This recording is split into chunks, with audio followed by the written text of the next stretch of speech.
Noong bata pa si Naruto, naglalakad siya sa Konoha pero iniwasan siya ng mga tao.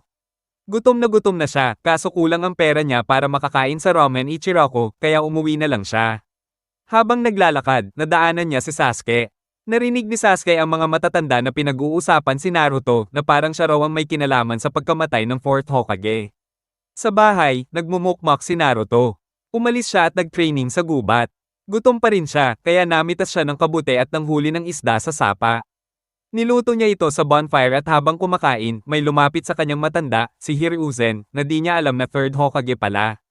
Inalok niya ng isda si Hiruzen. Nagkwentuhan sila sa harap ng apoy tungkol sa mundo.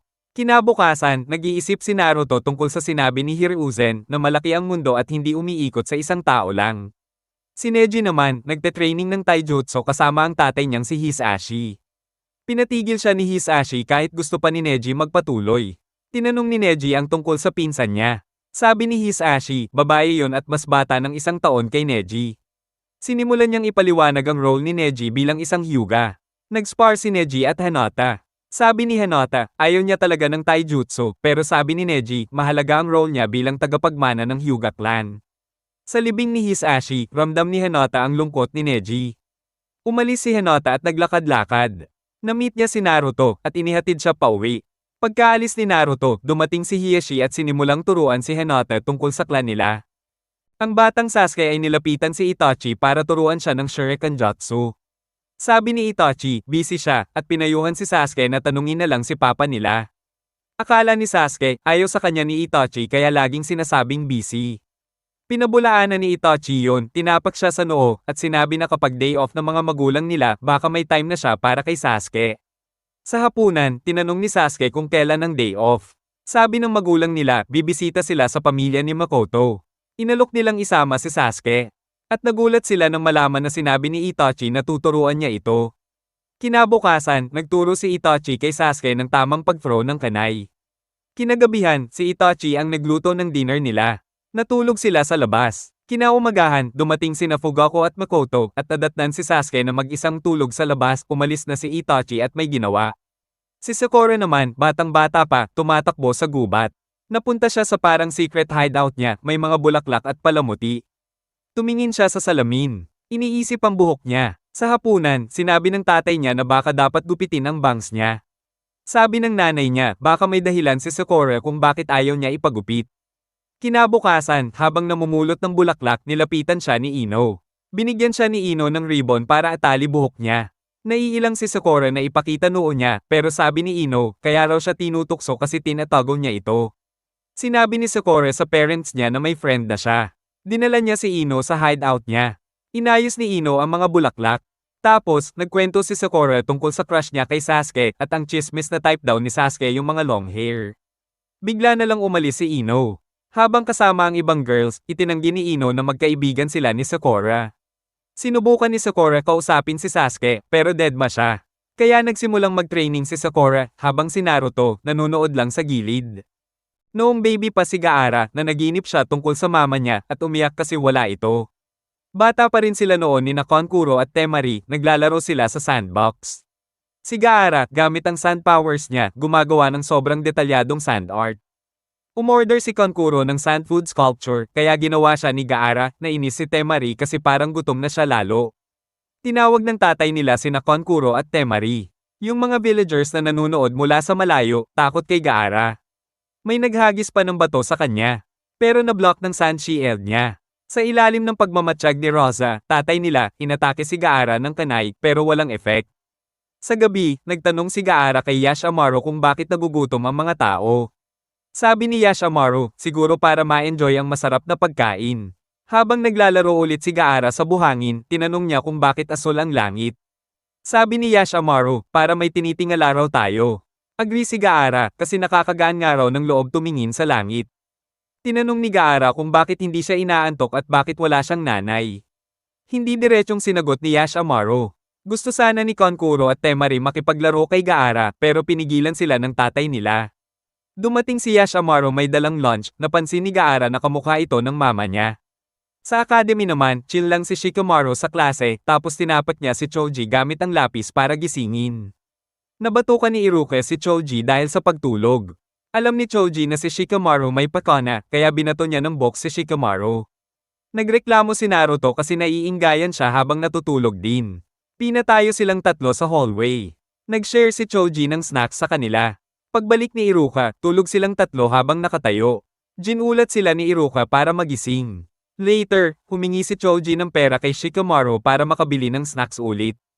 Sa next class, pinagtanggol ni Naruto si Hinata sa mga bully. Sabi ni Shikamaru, ang bobo raw ni Naruto kasi nakikisawsaw sa gulo ng iba. Kinontra siya ni Choji, kaya nag-away silang dalawa. Pero pinigil sila ni Naruto, tapos nagtawanan silang tatlo. Pagkatapos ng class, nakita nila si Sasuke na tinanggihan ng flower na bigay ni Ino. Napansin sila ni Ino kaya hinabol niya sila. Nagtago sila at nakalayo. Habang naglalakad, nakita nila si Iruka na may nilalandi. Nilapitan siya ni Naruto at ginamit ang sexy technique niya. Kinagabihan, nagpaalam sina Choji at Shikamaru kay Naruto. Noong bata pa si Jiraiya, tinawag niya si Orochimaru para manilip ng mga babaeng naliligo. Walang gana si Orochimaru, kaya umalis siya. Si Jiraiya naman, nahuli ng isang lola at binuhusan ng mainit na tubig. Nung teenagers na sila, sinubukan ni Jiraiya kumbinsihin si Orochimaru sa plano niya para mapalapit kay Tsunade. Magkukunwari raw na aatakihin ni Orochimaru si Tsunade, tapos si Jiraiya ang magliligtas. Pero sablay ang plano. Habang kasagsagan ng Second Shinobi World War, nag-uusap silang tatlo sa tabi ng bonfire. Sabi ni Tsunade, gusto niyang mag-travel at magsugal kahit saan. Si Jiraiya naman, gusto raw niyang samahan si Tsunade sa biyahe na kinainisan nito. Si Orochimaru, kunwari wala raw siyang pangarap pero umamin din na gusto niyang maging master ng lahat ng ninjutsu at maging sobrang lakas. Biglang inatake sila ng mga shinobi mula Karagakir kaya lumaban silang tatlo. Samantala, batang Kakashi, nagluluto ng isda at gumagawa ng gawaing bahay. Sa academy, nakipag-sparring siya kay Hiruzen. Pinag-uusapan siya ni Narin at Obito habang nanunood. Pagkatapos ng spar, tinanong siya kung lagi siyang nag-e-ensayo. Sabi niya, hindi raw masyado, nagbabasa lang daw siya ng kaunting libro. Pagkatapos ng klase, sinundan siya ni Obito at nakita siyang nangingisda. Pag-uwi ni Kakashi, habang nagpre-prepare siya ng isda, tinawag niya sina Obito at Rin para kumain. Kumain sila ng masaya, tapos binababan lang ulit ni Kakashi ang sarili niya. Kinabukasan, naggawaing bahay na naman si Kakashi. Sa kalye, nagpasalamat si Obito sa pagkain. Sa academy, hinamon siya ni Guy ng one-on-one. Na-impress si Guy sa lakas ni Kakashi. Kinabukasan ulit, pumunta si Kakashi sa sementeryo para bisitahin ang puntod ng tatay niya. Kinuwento niya yung tungkol sa mga kaibigan niya. Sa academy, hinamon ulit siya ni Guy at mas tumagal na ang laban. Sina Obito at Rin, todo cheer kay Kakashi. Isang araw, may lalaking ang pangalan ay Tadaichi na lumabas sa isang hot spring. Habang umuulan at lumalakas ang bagyo, may lumapit sa kanya sa kalsada at gusto lang i-confirm kung taga-Konoha siya at shinobi. Sabi ni Tadaichi, oo taga-Konoha siya, pero hindi siya shinobi, negosyante lang daw siya. Pero nagulat siya nang sabihin ng tao na na-check na nila ang Anbo history niya. Ginamitan siya nito ng dojutsu. Dumating ng isa pa at binati ang una sa ginawa. Sabi ng una, papaliguan daw niya sa dugo ang lahat. Samantala, bumisita sina Sakura at Naruto kay Kakashi. Tinanong ni Sakura tungkol sa nawawalang mga shinobi sa Konoha na alam na ni Kakashi.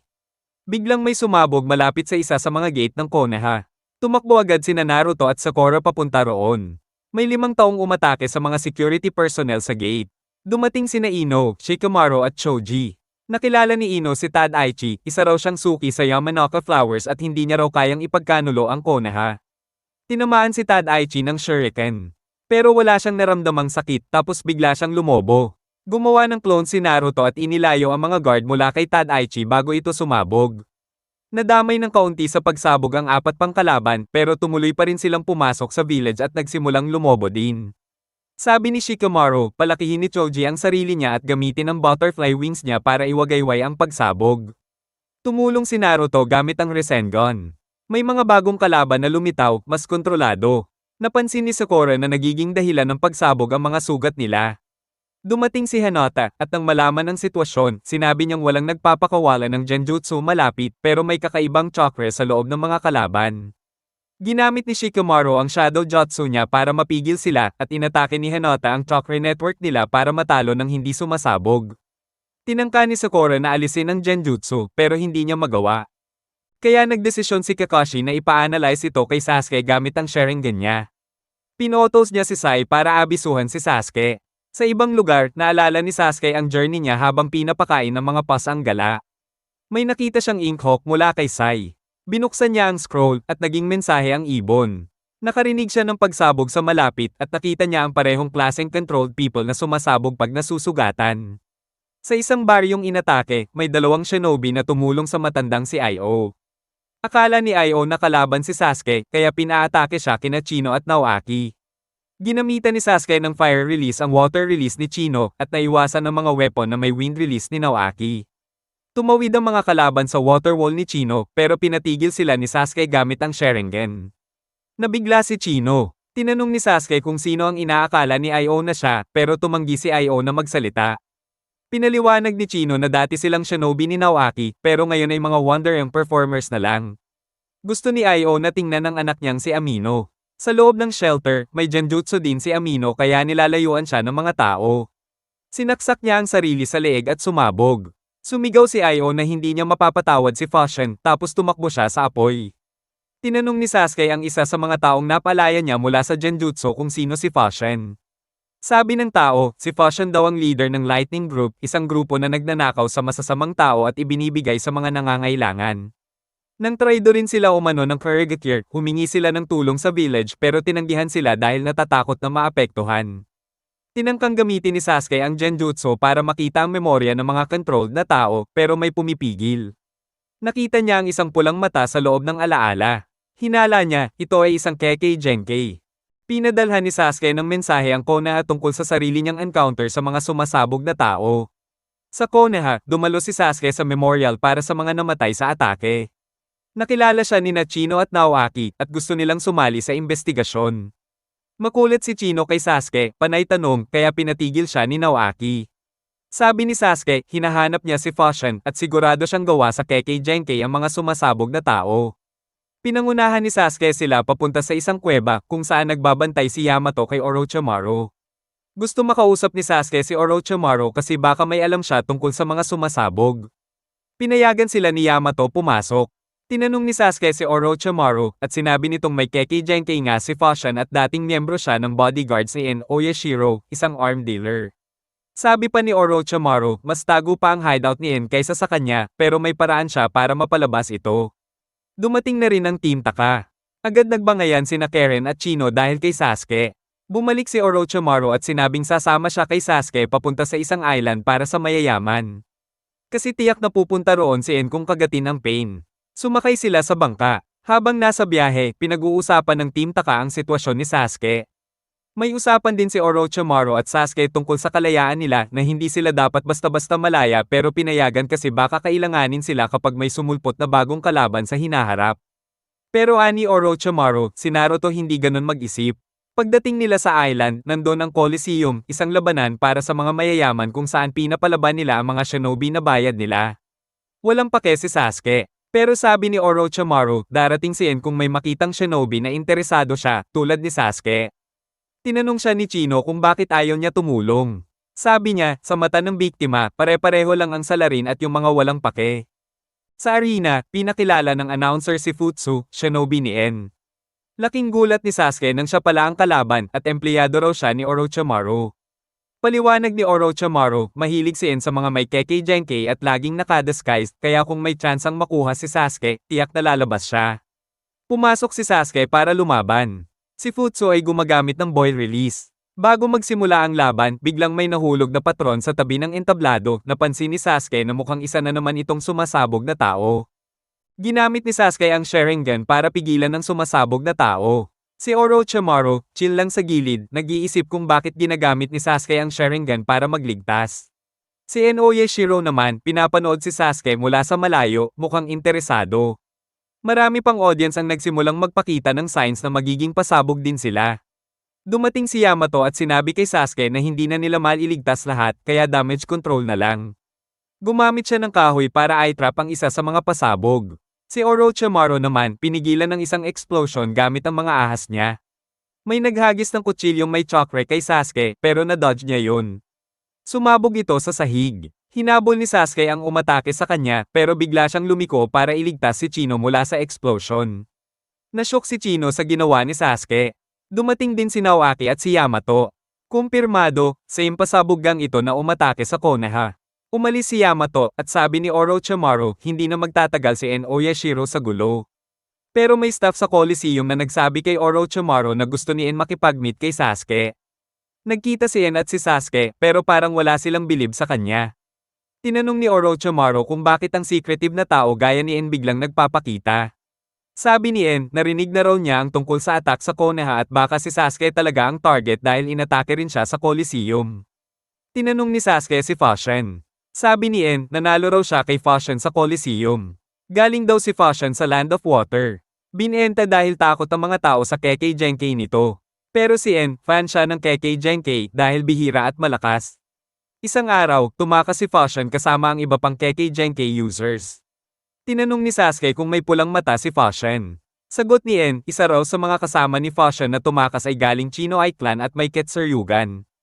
Ang clan na to ay originally sa Land of Lightning. Noong sina Hashirama at Madara pa ang bida, may babaeng Chino-ai na naging concubine ng daimyo.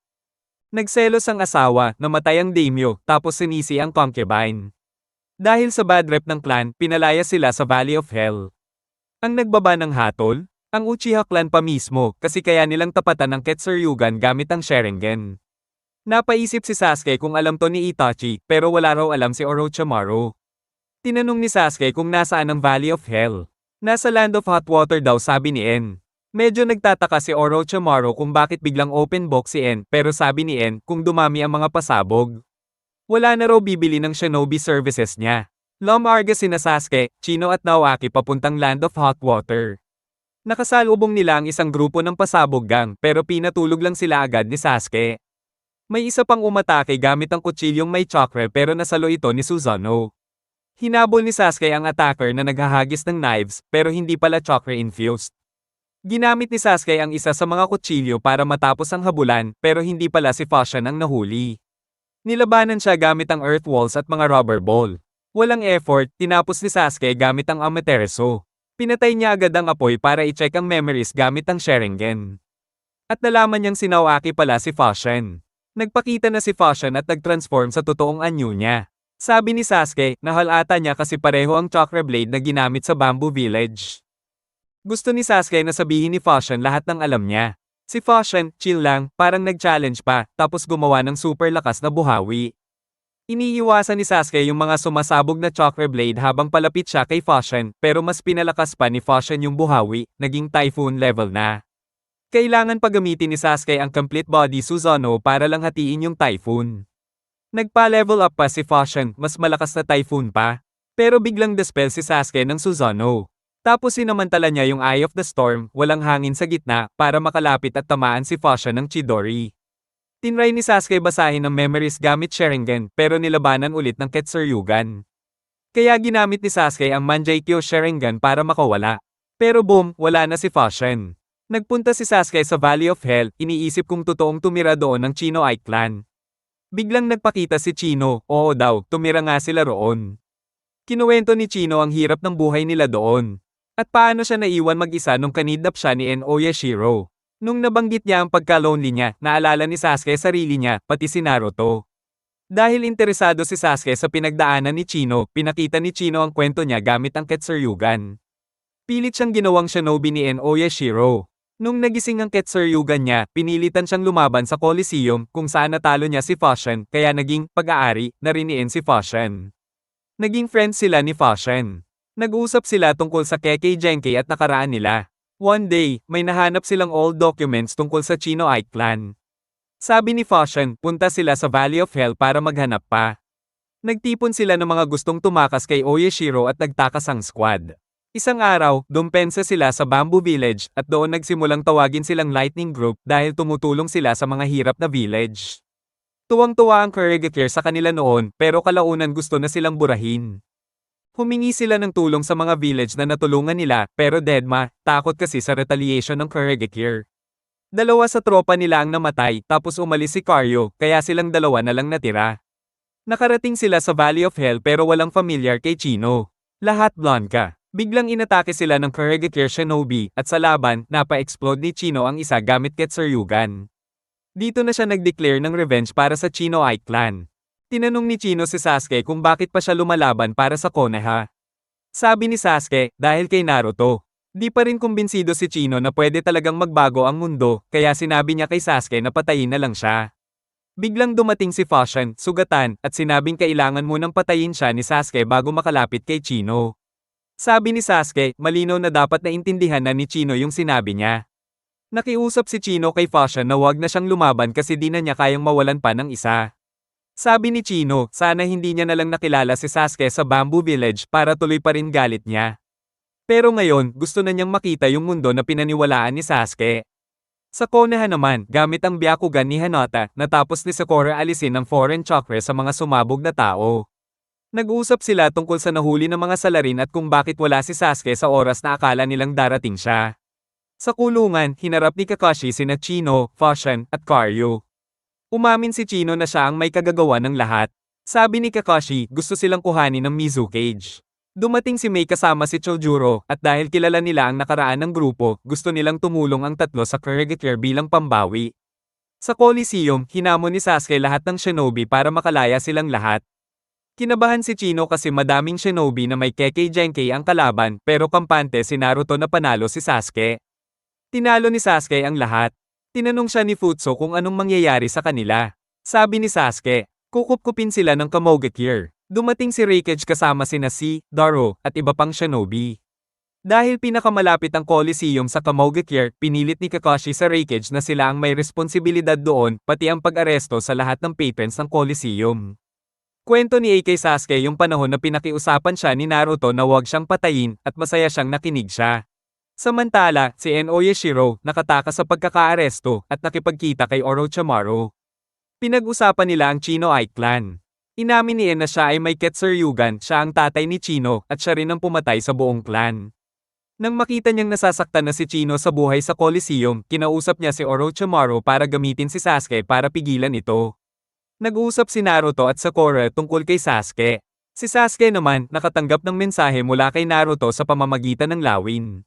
Sabi ni Naruto parang miyembro na raw ng Konoha Police si Sasuke dahil sa pagprotekta niya sa Nayon. Biglang naalala ni Sasuke ang pag-uusap nila ni Itachi dati tungkol sa pagiging pulis. Naisip ni Sasuke, baka panahon na para bumisita ulit sa Konoha.